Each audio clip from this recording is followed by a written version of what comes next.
যে এখানের দাম হুড় করে যেভাবে বেড়ে যায়, এটা আসলে লাগাম ধরাটা খুব কঠিন। আপনি হয়তো দেখা যাচ্ছে যে আপনি হয়তো চিন্তা করছেন যে আগামী ২ বছরের মধ্যে আপনি এখানে ৫ টা প্রজেক্ট নিয়ে কাজ করতে চান। দেখা যায় এমনও হতে পারে যে আপনি একটা প্রজেক্ট নিয়েছেন, তারপরের প্রজেক্ট নিতে যেয়ে আপনার এখানে দ্রব্যমূল্য বেড়ে গেছে, যেটা বাজেটের সাথে আর মিলাতে পারছেন না।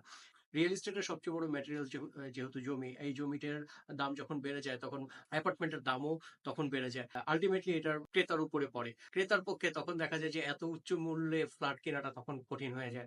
এই চ্যালেঞ্জটা মোকাবেলা করার সঠিক তদারকি যদি না হয় তাহলে এটা আসলে খুবই কঠিন। বাংলাদেশে যে হারে প্রপার্টির মূল্য বাড়ছে, অনেকের পক্ষে এই মূল্য দিয়ে প্রপার্টি ক্রয় করার সামর্থ্য অনেকেরই থাকছে না। সো এরপরে যে জিনিসটা থাকে যে ম্যাটেরিয়ালস এর মূল্য বৃদ্ধি, ম্যাটেরিয়ালস এর গুণগত মান বাংলাদেশে অনেক বেড়েছে, এটা বলার কোনো কিছু নেই। বাংলাদেশে গত ২০ বছরে বিল্ডিং ম্যাটেরিয়ালস এর যে পরিমাণ ডেভেলপ হয়েছে, হ্যাঁ এটা সত্য ওয়ার্ল্ড ওয়াইড আরো অনেক ডেভেলপ হয়ে গেছে, কিন্তু বাংলাদেশে এখন আধুনিক যন্ত্রপাতিগুলো অনেকেই ব্যবহার করতে পারছি না বা ওইভাবে আসে নাই বাংলাদেশে, সেই সুযোগটা তৈরি হয়নি। কিন্তু ম্যাটেরিয়ালস এর আদার্স জায়গাতে বাংলাদেশে আগের তুলনায় এখন অনেক ডেভেলপ এবং নতুন নতুন অনেক সুন্দর সুন্দর ডিজাইন চলে আসছে এবং আমরা